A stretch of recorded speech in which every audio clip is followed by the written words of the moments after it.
this is such a fun time to be a hockey fan. You're watching the biggest games, the biggest stage, and it's just a shame that we don't have it right now, but hopefully we will here in another few months. Right. Okay. Actually, like now that we're bringing that up, let's take a break here from talking about you and just talk about the NHL coming back to this. What do you think about the playoff format, the return to play?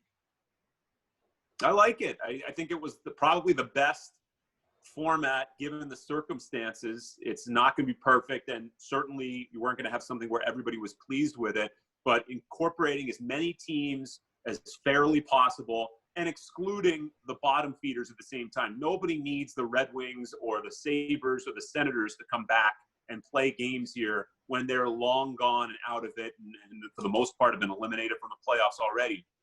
But there were some teams right on the bubble that in theory could have made it, and because of the uneven amount of games that have been played, it would be unfair to say just because of points percentage that you're just done when you're 2 or 4 or 6 points out. So you had to include those bubble teams in some way.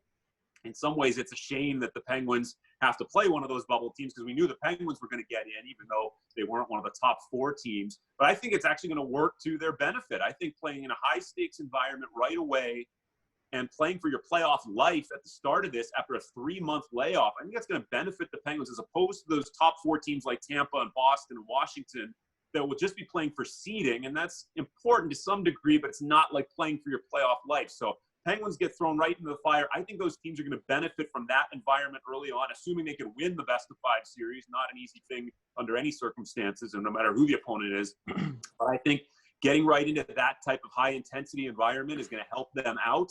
And then they'll move on and get into the real tournament, which we now know is going to be best of 7 for all of those rounds. So that is going to be just as tough as it always is. You got to win those 16 games to win the greatest trophy in all of sports, and that's why it's the hardest trophy in sports to win. Agreed. Yeah, when you brought up about, it's not easy to beat any opponent, and especially like if the Penguins are hearing any of the outside noise, people are talking about the toughest matchups, like the best chance of getting upset. And the Penguins getting upset by the Canadiens has been thrown out there a lot. They're talking about running into Carey Price in the playoffs, of hot goaltenders with you can ride all the way. I mean, if they're hearing any of that outside noise, that's going to feed the fire as well. Yeah, they'll be ready. I don't think it matters, and this is something Mike Sullivan preaches. Right. It's about them. I don't think it matters who the opponent is.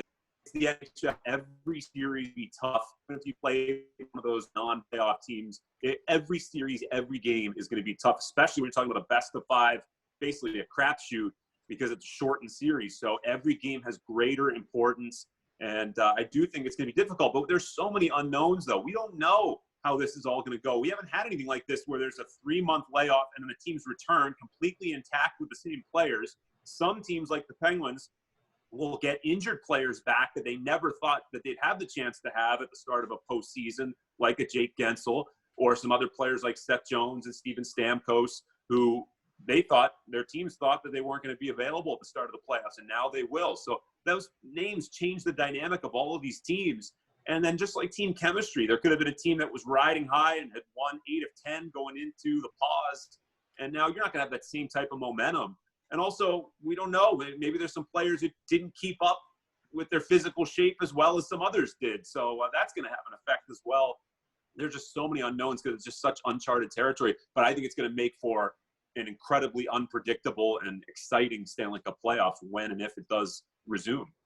Yeah, something I'm really intrigued about is that the reseeding after each round, instead of like the playoff format, we knew who they were going to play if they won this round. But now it's like a question mark because they're going to reseed the teams. I'm really intrigued about that when the coming up playoff.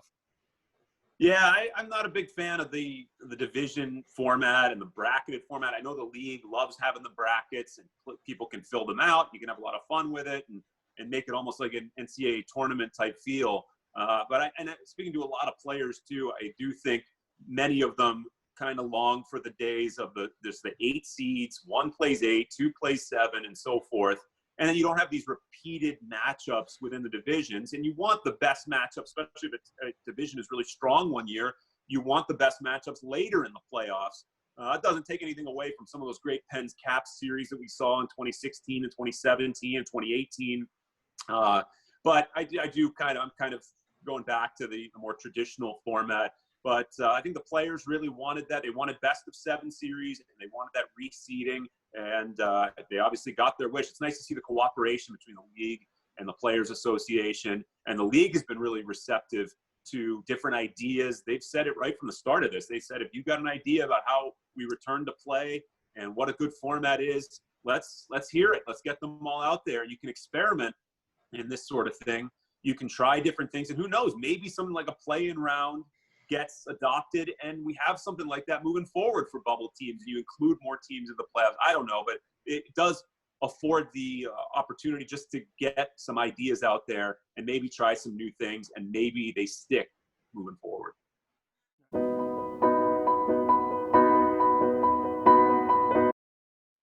Gotcha. Okay.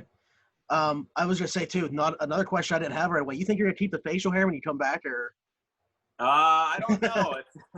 It's up in the air, I guess. Probably not. I think we'll get back on the air and try to look somewhat presentable.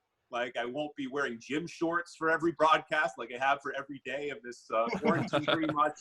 So I think I'll have to get back to some degree of professionalism in the way that I dress. I'm not against keeping the beard, but probably not. I'll go back, maybe actually put some contact lenses in and try to get out of this cycle that we've all been in, I think, of just like, what am I going to wear going down to the living room today?